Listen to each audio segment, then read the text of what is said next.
Hello everybody, this is Matt Wilhelm here at Dan Bailey's in Livingston, Montana. I'm the owner of Yellowstone Fly Fishing School also here in Livingston. And today we're going to tie a Mother's Day caddis fly. Real quickly about the Mother's Day caddis, it's something that you just don't want to miss on the Livingston area rivers. We get this hatch on the Yellowstone, we get it over on the Boulder, the Shields River. Mother's Day is usually in the middle of May. They call it the Mother's Day caddis hatch because of the time of the year, but sometimes we get the Mother's Day caddis hatch as early as April 20th, depending on how warm our spring is. Sometimes we get it the 1st of May. If I were to tell any of you a time to come when you could probably hit it, no matter what, I would say last couple days of April into the first couple days of May. One of the things you're also looking at that time of year, you want to call Bailey's Fly Shop and ask them about river conditions. If we get an early runoff, we might have a lot of caddis, but we also might have muddy water. So keep an eye on your river conditions at that time as well. But sometimes if the Yellowstone gets muddy, the Boulder will still be clear or the Shields will be clear. So there's usually somewhere to fish. It's a great opportunity, great fishing. We're going to tie a fly to imitate the adult, caddis in that life cycle right now. And it's called an X-Caddis. And you guys have probably all seen X-Caddis on the shelf. It's a pretty simple fly to tie. And you don't have to get really intricate with this fly. Even sometimes a little bit bigger and a little bit different is better, because when the Mother's Day caddis do hatch, they hatch in tremendous amounts, and you'll have rafts of hundreds and hundreds and hundreds of insects in one little raft coming down the river. And so the fish see a ton of naturals that are size 14 and 16. Sometimes if you fish something that's a little bit bigger and a little bit different, it'll help not only with the fishing and the catching, but also for you to be able to see it out there with thousands and thousands of naturals that are on the water. So we're going to tie an X-Caddis today, and I'm going to be tying this on a size 12 dry fly hook. It's a little bit bigger than the real fly, but I would not hesitate to fish a size 12, even though the real insects are a 14 or 16. Again, a little bit bigger, a little bit different, sometimes helps. The females tend to be a little bit bigger than the males. The females run about a size 14, and they have an egg sac on the tip of their abdomen when they come back to the water. It's kind of a pale green color, and they have that on there. And then the males run just a hair smaller. They run about a 16. Time of day to fish. Usually what happens is that the insects really start to emerge in the early afternoon, like around, depending on weather, around 2 or 3 o'clock. And then in the evenings from like after 5 o'clock, after 6 o'clock, those females really come back to the water to lay eggs, and you can have some great fishing right up until dark. All right, so we've got a size 12 dry fly hook. The X-Caddis has a trailing shuck, and I'm going to use Antron body yarn for the trailing shuck. I'm going to use elk hair for the wing, and I'm using kind of a natural elk color here. The wings on the real caddis are darker for sure, but again, when you have thousands and thousands of natural flies on the water, sometimes it's a little bit easier to pick out this one that has a little bit of a different colored wing. I'm going to use a peacock colored dubbing, synthetic dubbing for the body. You can also use peacock herl for the body. When you use peacock herl, it's a great material to use, but you have to palmer that with a copper wire or a gold wire. I'm not a huge fan of putting additional weight on my dry flies, so instead of using the peacock herl, I go with the dubbing, so I don't have to add that heavy wire, which may sink my fly a little quicker when I don't want it to sink. All right, so, and for thread, I've got a 6/0 olive thread. Brown will work, black will work. I've just got olive here today. Olive will work fine. So to get started, I'm going to put a thread base down the shank of the hook all the way to the curve.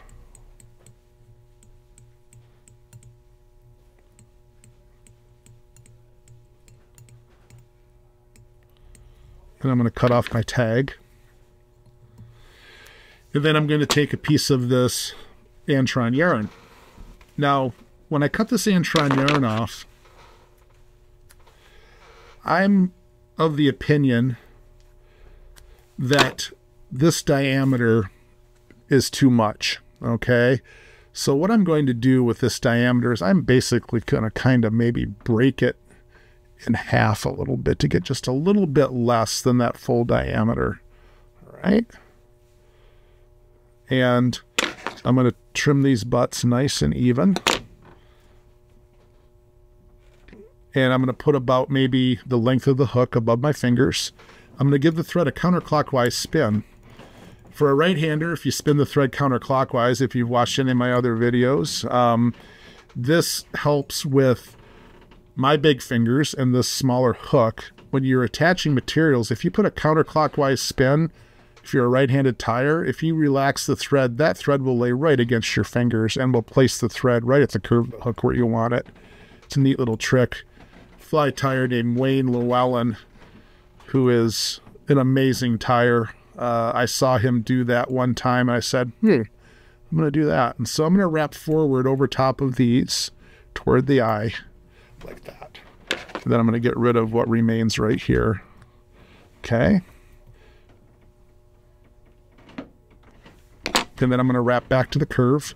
The reason why I wrap over those butts instead of cutting them off neat is if I would have cut those off neat right at the curve of the hook, I would have had a glob of material there.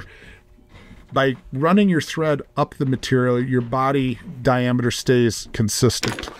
And I'm going to cut this a little bit longer than the hook gap for the trailing shuck. And the reason we have a trailing shuck on here is that sometimes, or when caddisflies emerge, sometimes their exoskeleton is hanging off the back, and this kind of imitates that exoskeleton. Next material is the peacock dubbing.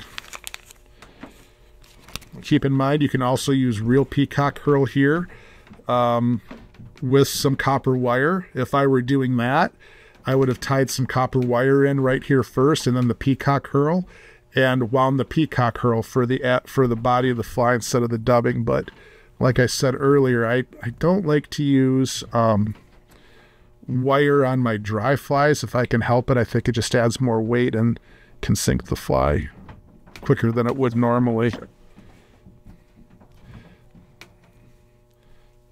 Some dubbing on the thread. And this is nice too because it's got kind of it's got some shine to it. It's got a reflective quality that I kind of like. All right, get my dubbing on there. And I got a little bit of thread to use up, so I'm going to spin that bobbin in the same place until my dubbing catches up. And here comes the dubbing, and I'm going to start to work this forward toward the eye of the hook. Now, you want to leave a little bit of space at the eye of the hook, about 2 eye widths back from the eye of the hook. You don't want to crowd your hook here for your elk hair. You want to leave a little bit of space right here. In fact, let me just tie this down a little bit more so you can really see that empty part of the hook right there. About 2 eye widths you want to leave. Now, elk hair is the wing. And, you know, when I teach fly tying classes, one of the most difficult things for beginners or people who are learning how to tie an elk hair caddis or a sparkle dun or an X-Caddis is how much hair to cut off of the hide. I like to use the gap of the hook right here as a reference as far as how much to cut off.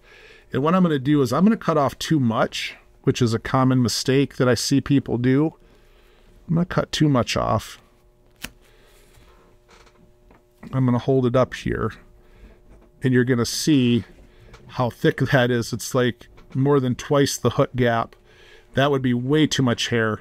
That would be enough hair if you were tying like a big salmon fly or something on a size 6 or 8 hook. That would be a good amount, but this is too much. So I'm going to take about half of this and just get rid of it. So make sure that the amount of hair that you cut off is right about the gap of the hook, okay? Now, a lot of times when you cut elk hair off of the hide, there's going to be some underfur. Some people call it duff, and you can see that fuzz right there. You want to get that fuzz out of there, because if you leave that underfur in there, it will absorb water, and it will weigh your fly. It'll sink your fly a little bit quicker than what it would normally. So I've got my hair all cleaned up, and I'm going to put this into a hair stacker, tips down. I'm going to tap my hair stacker on the table a few times. I'm going to pull this apart so that the tips are facing back. You can see that my tips are all nice and even now. I pull this out of the stacker, and I'm going to measure my wing. And you want this wing to be about the length of the hook, maybe a shade longer. So that's a good length right there. So I've got my length, and I'm going to grab it with my left hand right next to my fingers and let go. I'm going to give it a counterclockwise spin again, thread, so that thread lays against my fingers. I'm going to come around that hair, and one of the errors that people make when they first start working with elk hair is they have too much tension on the thread, and the thread will, or the hair will turn as you come around. The trick is to come around just having the thread touching the hair, and you don't put tension until that bobbin comes right back towards your chest, and you pull straight back towards your chest like that. And I'm going to put another wrap around here, kind of soft, and you add some more tension. You can see that those butts are flaring out. That means that's good. Another thing too is right here, you're working right at the breaking point of your thread. You want to, I've broke my thread a lot right here at this spot. So one thing that another fly tyer told me is to make this fly so the hair is on there even better. Instead of cutting those butts with finishing the head and tying knots and being done with it, you can make this even stronger.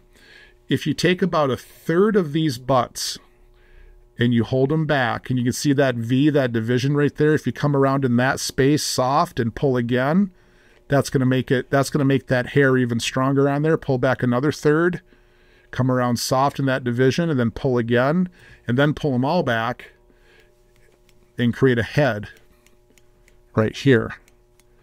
Now, I'm going to whip finish this fly before I cut the butts off, because I think it's easier to whip finish the fly or tie your knots while those butts are long. If you cut the butts, then you're going to have butts right over the eye of the hook, and it's going to be harder to tie your knots. So I've got that. Now I can cut my thread, and I can trim these butts. So what I'm going to do is I'm going to hold these butts forward like this, and I'm going to grab all of them. I'm going to hold them at an angle up over the eye of the hook, and I'm going to cut straight across, right even with the eye of the hook. And there's your completed fly. That's an X-Caddis. And really, the nice thing about this fly is that since there isn't a hackle on this fly sits right in the film.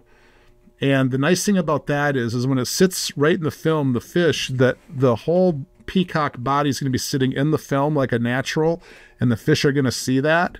It's very visible because of this tan elk hair wing, okay?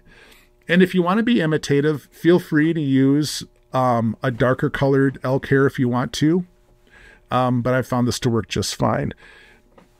You can tie this caddis not only for the Mother's Day caddis, but any of the caddis patterns here in the rivers around Livingston. We have a variety of hatches of caddis that come off during the summer.